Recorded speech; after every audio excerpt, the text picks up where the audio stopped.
آج ہمارے دیندار لوگ ان لاجیکل کام کر کے نا فخر محسوس کرتے ہیں. وہ تمام کام کریں گے جس کی کوئی لاجک بنتی نہیں ہے. سردیوں میں برف بیچ رہے ہوتے ہیں, پھر کہتے ہیں میرا بزنس نہیں چلتا, میں نے تو استخارے بھی کیے ہیں, میں نے تو اللہ سے رات کو اٹھ کے دعائیں بھی مانگی ہیں. گرمیوں میں گرم کوئلے بیچ رہے ہیں اور سردیوں میں کیا بیچ رہے ہیں؟ برف بیچ رہے ہیں. تو چلے گا بزنس؟ کہہ رہے میں تو استخارہ کر کے کام شروع کیا تھا. یہ ایک مثال دے رہا ہوں, نہیں بیچتے گرمیوں میں برف, ایک مثال ہے کہ نہ کوئی پلاننگ ہوتی ہے پراپر, نہ محنت ہوتی ہے.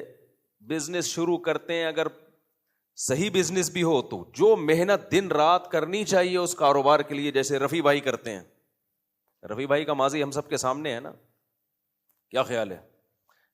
رفیع بھائی سے کسی نے بولا اس بندے کو میں جانتا ہوں, بابا 30 سال پہلے سائیکل چلایا کرتا تھا, آج دیکھو کیسے پیسے میں گھوم رہا ہے. 30 سال پہلے کیا چلاتا تھا یہ سائیکل؟ طنز مارا نا.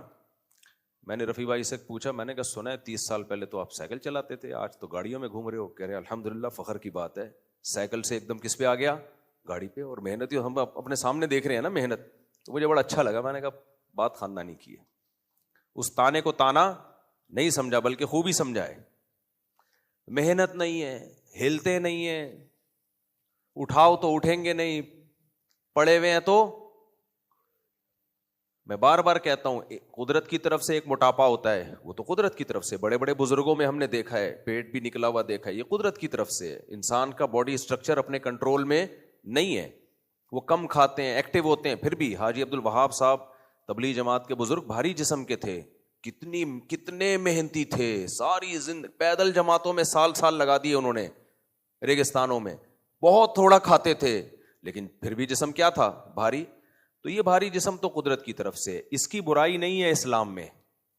لیکن آج بہت سے دینداروں کا جو بھاری جسم ہے وہ سستی کی وجہ سے ہے. وہ کس وجہ سے ہے؟ سستی. ہلتے نہیں ہیں, پڑے ہوئے ہیں, سوچتے رہتے ہیں. تو ایک آدمی میرے پاس آیا, ہلتا نہیں تھا, کہہ رہے مجھے کوئی وظیفہ بتا دیں, میری کچھ پیسہ آ جائے. میں نے کہا تو وظیفہ پڑھے گا نا اور موٹا ہو جائے گا, کیونکہ بیٹھے بیٹھے پڑھنا پڑتا ہے نا وظیفہ. تیرا علاج وظیفوں میں نہیں ہے, تیرا علاج ہل جل میں ہے. وظیفے پڑھے گا نا بیٹھ کے, جتنا موٹا ہے 3 پراٹھے صبح کھائے گا, اس کے بعد وظیفے کے لیے بیٹھ جائے گا تو اور موٹا ہو جائے گا, پڑ جائے گا ایک دن دھماکے کے ساتھ. خیر کہاں سے کام, آج بہت دائیں بائیں شروع میں ہی جانا شروع ہو گیا میں. خیر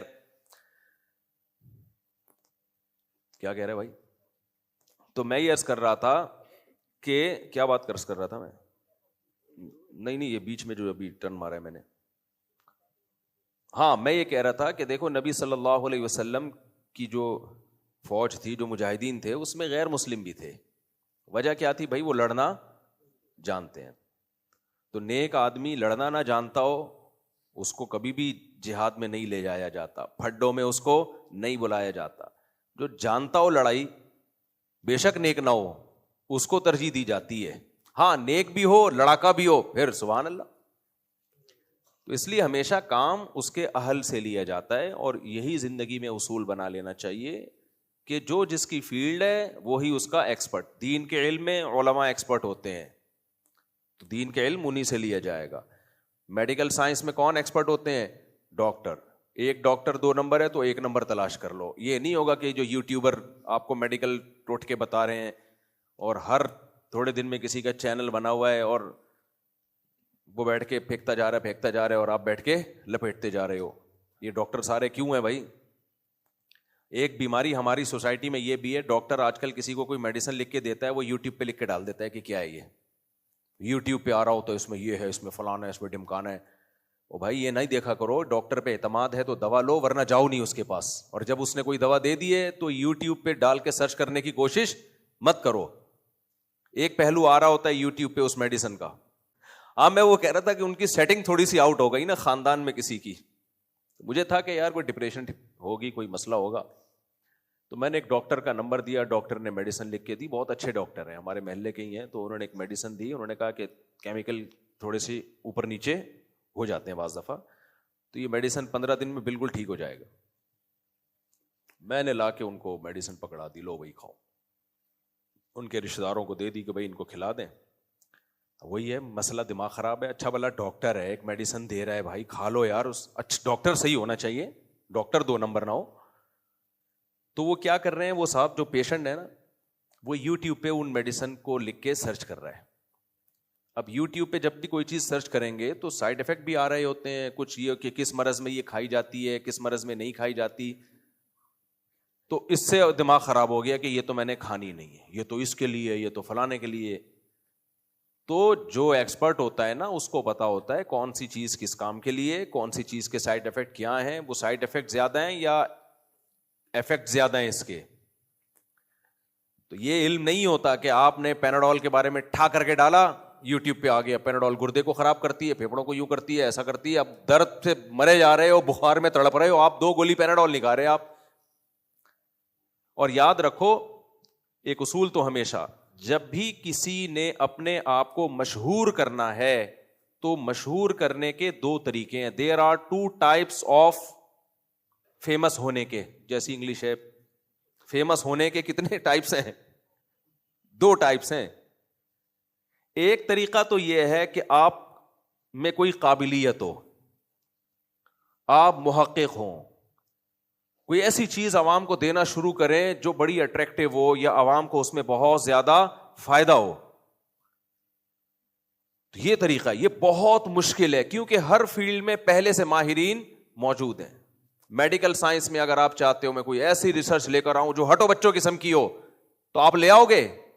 نہیں لا سکتے بھائی آپ, کیونکہ آپ سے زیادہ ایکسپرٹ, اگر آپ 30 سال کے ہو تو 60 سال کا ڈاکٹر وہ آپ سے زیادہ ایکسپرٹ ہوگا. اگر آپ پاکستانی ہو تو امریکہ اور UK کے جو ریسرچ سینٹر میں ڈاکٹر بیٹھے ہیں وہ شاید آپ سے بھی زیادہ ایکسپرٹ ہوں. پھر اگر پاکستان میں ایکسپرٹ ہیں تو وہ آپ سے بھی زیادہ ایکسپرٹ ہوں گے. اس میں آپ کا سب سے زیادہ ایکسپرٹ بن کے اپنے آپ کو مشہور کرنا یہ آسان کام بولو نہیں ہے, بہت مشکل ہے.